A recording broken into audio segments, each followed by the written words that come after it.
Hey, what's up, y'all? Welcome back to the Mission Mike YouTube channel. We may be changing this soon to the Outsiders Church channel.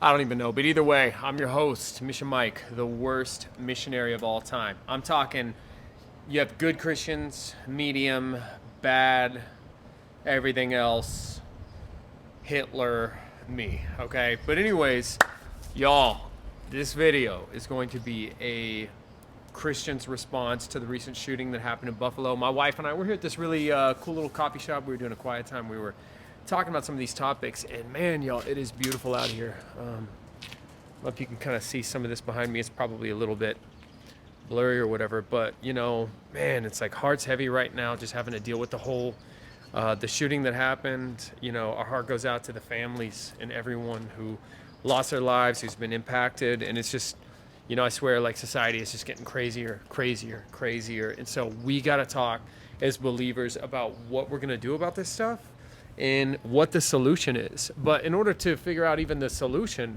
it's like you got to, let me settle this in. Let me see. All right, y'all. So we're settled in and we're going to talk about this for a minute. All right. What, as a Christian, I'm sure a lot of us are confused right now because it's like, y'all already know what this is going to be. It's going to get political. It's just because that's what the media does. That's what the news does. A lot of people get caught up in that. Everybody wants someone to blame right now. So it's going to turn into like arguments probably over race. It's going to turn into arguments over guns. It's going to turn into, you know, how do we solve the problem? It's going to turn into an argument about laws, what laws need to be made. And, you know, I don't think it's any of those things. I think what we're really seeing right now is an issue in the nation that is really just about people don't believe in God anymore. People aren't Christian anymore, you know? And I would just encourage you, if you're a Christian out there, you know, if you're not Christian, you know, and half the people on the mission team, you know, they're not Christian. So I love you guys, you know. I love you guys probably more than I even love believers, because sometimes I feel like I relate to unbelievers more. I know I've said this in other videos, but I think this issue is really about faith. Look, y'all, this is it in a nutshell. If there's something I would encourage you to recommend, do not waste your time arguing about political issues. Like, this is not a gun issue law. Because, you know, a lot of believers out there are pro-gun ownership. They're fans of having the right to bear arms. Correct? So, let's say you convince everybody out there. Let's say you took an atheist or an unbeliever or, you know, someone who's extremely liberal in their ideologies, and you converted them into thinking that gun laws are good, right? Does that change the world? Does that make anything any better? Because at the end of the day, that's what this was. This was a kid who didn't have faith. He didn't know the Lord. He's a lost soul, you know, who believed in guns and that they could solve the problems of his life, you know? So it's like, we need to not argue. If you see a big argument that the world's having, you don't need to waste your time with it. Because even if you could get everyone to agree with you politically, if they're still an unbeliever, I mean, let's say we had a world where everyone was pro-gun, right? But they're not pro-Jesus. Let's say you had a world of non-Christians who are all pro-Second Amendment carrying guns. Do you think that world would be any better or any safer? You know, and let's say you have a world of unbelievers who eliminate the gun laws. Do you think that's going to be any safer? It's like, just don't get caught up in all this stuff. Don't get caught up in politics. I almost wouldn't even pay attention to the news other than just informing yourself of what happened. And then approach it from a biblical standpoint, which is just essentially going to be prayer, you know, praying. And here's the best thing you can do.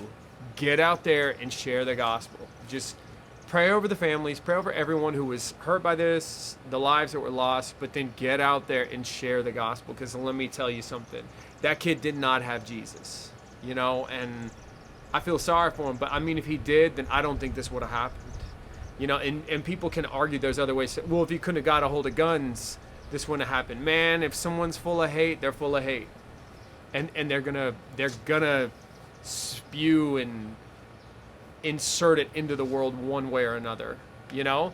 And I mean, maybe he doesn't go and shoots people, but that doesn't mean he can't go and just tear people down with his words. You know, there's life and death in the power of the tongue. So what's the response we can have about this? One, don't get caught up in political issues. Don't worry about what laws are making. 2, do not get caught up in the race war going on. Do not take up a side. Do not have a side in that. I'm serious. Like, do not. It's dangerous. You isolate yourself. You know, that's what this kid did. Again, he got caught up in that. He thought that could solve, what's happening. And the media is the one and the media, in my opinion, partially created this kid. You know what I'm saying? It's like we're getting so divided that, it's maybe he felt isolated. Maybe he felt there's a huge attack on whites. I mean, it's like, but you could have both sides of that. You can have people who feel that the world's out to get you, no matter what your race is, if you're listening to all this stuff. So it's like, number 1 is like, tune all this junk out. And then number 2 is like, y'all, the best thing we can do is multiply. That's the best thing we can do. Share your testimony. Share the gospel. Get out there and pray over strangers. When is the last time you talked to someone who's not a believer, or a believer, that I mean everyone, and said, is there anything I can pray for you for? Start there. Learn to share your testimony. And if you're spending every single day in scripture, like I think we'll get to the right answers. But you know what, y'all? Just want to share this stuff with y'all. So praying for you. Love you guys. Outsiderschurch.com or outsiders.church. My bad. Don't even know my own freaking website. If you want to support any of this, but I cannot stress enough. Just pray, read the Bible. We love you guys. If y'all want to support any of this, go there. And if you need support, you're going through some stuff from us, go there. But we'll talk to y'all soon. But just remember, don't get caught up in this. All right. Freaking love you guys.